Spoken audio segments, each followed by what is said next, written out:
ಮೈಸೂರು ಪ್ರಾಂತ್ಯದ ಕ್ರೈಸ್ತ ಧರ್ಮಾಧಿಕಾರಿ ನಿವಾಸಕ್ಕೆ ಬಿಜೆಪಿ ಅಭ್ಯರ್ಥಿ ಯದುವೀರ್ ಭೇಟಿಯನ್ನ ನೀಡಿದ್ರು. ಮೈಸೂರಿನ ಬನ್ನಿ ಮಂಟಪ ಸಮೀಪವಿರುವ ಬರ್ನಾರ್ಡ್ ಮೋರಾಸ್ ನಿವಾಸಕ್ಕೆ ತೆರಳಿದ ಯದುವೀರ್ ಉಭಯ ಕುಶಲೋಪರಿ ವಿಚಾರಿಸಿದ್ರು. ಇದೇ ವೇಳೆ ಮಾಜಿ ಸಚಿವ ಎಸ್.ಎ. ರಾಮದಾಸ್, ರಾಜ್ಯ ಬಿಜೆಪಿ ಅಲ್ಪಸಂಖ್ಯಾತ ಮೋರ್ಚಾದ ಅಧ್ಯಕ್ಷ ಡಾಕ್ಟರ್ ಅನಿಲ್ ಥಾಮಸ್ ಉಪಸ್ಥಿತರಿದ್ದರು. ಅರಮನೆ ಮತ್ತು ಧರ್ಮ ಪ್ರಾಂತ್ಯ ಮೈಸೂರು ಧರ್ಮ ಪ್ರಾಂತ್ಯ ಒಳ್ಳೆ ಕನೆಕ್ಷನ್ ಆದಿಕಾಲ.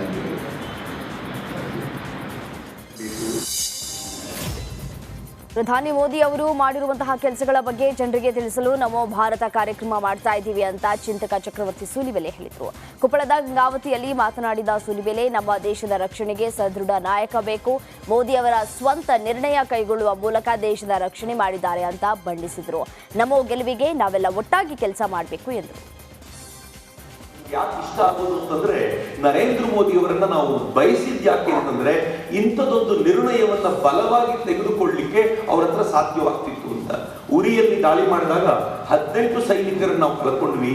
ಈ 18 ಸೈನಿಕರನ್ನ ಕಳ್ಕೊಂಡಾಗ ನರೇಂದ್ರ ಮೋದಿ ಅನುಕಂಪ ಅಂತ ಹೇಳಲಿಲ್ಲ, ಸರ್ಜಿಕಲ್ ಸ್ಟ್ರೈಕ್ ಮಾಡಿ ಪಾಕಿಸ್ತಾನದ 3 ಕಿಲೋಮೀಟರ್ ಒಳಗೆ ಹೋಗಿ ಪಾಕಿಸ್ತಾನದ 40 ಭಯೋತ್ಪಾದಕರನ್ನ ಉಡಾಯಿಸಿ ಬಂದ್ರಲ್ಲ, ಅದು ನರೇಂದ್ರ ಮೋದಿ ಭಾರತದ ಗಟ್ಟಿತನವನ್ನು. ನಮ್ಗೆ ಯಾಕೆ ಇಷ್ಟ ಆಗೋದು ಅಂತಂದ್ರೆ,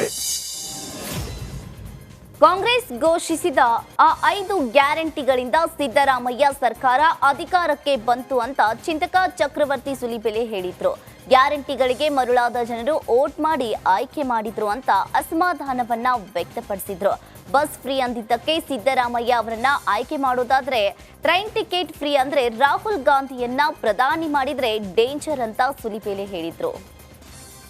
ಕರ್ನಾಟಕದಲ್ಲಿ ಯಾಕೆ ಸಿದ್ದರಾಮಯ್ಯನವ್ರನ್ನ ಆಯ್ಕೆ ಮಾಡಿದ್ದು ಅಂತಂದ್ರೆ, ಕಳೆದ ಬಾರಿಯ ಸಿದ್ದರಾಮಯ್ಯನವ್ರನ್ನ ಗವರ್ಮೆಂಟ್ ತುಂಬಾ ಚೆನ್ನಾಗಿತ್ತು, ಹೀಗಾಗಿ ಮತ್ತೆ ಬೇಕು ಅಂತಲ್ಲ. ಅವರೊಂದು 5 ಗ್ಯಾರಂಟಿ ಘೋಷಣೆ ಮಾಡಿದ್ರು. ಅದರಲ್ಲಿ ಬಸ್ಸು ಫ್ರೀ, ಕರೆಂಟ್ ಫ್ರೀ, 2,000 ರೂಪಾಯಿ ಫ್ರೀ, ಅಕ್ಕಿ ಫ್ರೀ, ಈಗ ಒಂದು 5 ಗ್ಯಾರಂಟಿ ಏನು ಹೇಳಿದ್ರು.